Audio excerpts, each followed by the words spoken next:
the beginning of this week, we started to listen to chapter 23 of Matthew, which is all a tirade against the scribes and Pharisees for their behavior, 7 woes to them.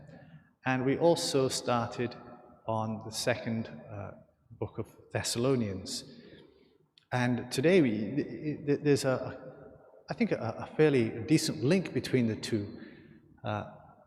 We have, in Thessalonians, St. Paul is writing to them because it seems that they've misunderstood something he said in his first letter, and it's to do with the second coming of the Lord. And so they've misinterpreted his words about the coming of the Lord being imminent. He didn't say it was imminent. He was saying, it would become sudden. It would come suddenly. And so what's happened is they've taken those words and misinterpreted them. Somebody else has written a false letter from him, claiming that the day of the Lord has already arrived. And because they now believe that the day of the Lord has already arrived, which he said, if it's arrived, and just for your sake as well, when it arrives, you will know about it. It won't be something that you'll have to, has he not? There won't be any guesswork. You will know that the day of the Lord has arrived. It will be very, very, very obvious, inescapable. But they've misinterpreted that, and it's had consequences, their disbelief. And so he's trying to correct that in this letter. People have been teaching things which have been wrong, and he wants them to hold fast to the truth, to the things that he's taught them by word and by letter, the traditions. And the church has traditions. There's stuff that hasn't been written in Scripture, and Paul says here, there's stuff that wasn't written in Scripture that he has taught them, and he wants them to hold fast to that as well. But it's to the good stuff, not the stuff that they picked up from other people, these other traditions.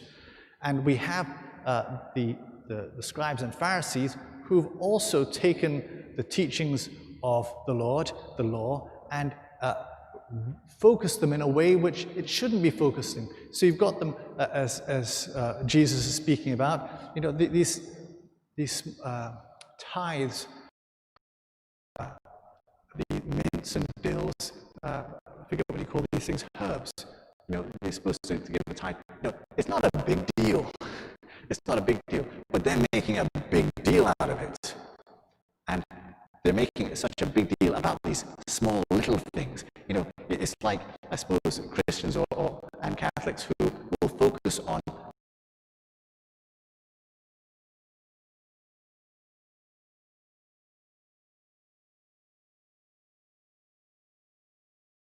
bad Catholics because they're not doing exactly what they should be doing, because it says here this little bit here, and if they're not doing it, and we can get caught up in the detail and miss the actual important things: mercy, justice, faith, love.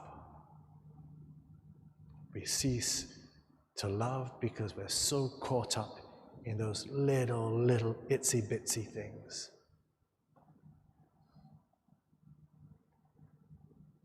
So Jesus wants us, St. Paul wants them, to have the focus in the right place. What does my life look like? Am I a person of love? Am I merciful to others? Just? Do I live my faith? These are the things we should be focusing on. Yes, we do the other stuff, but they're not where it's at. Mercy, justice, faith. That's where it's at.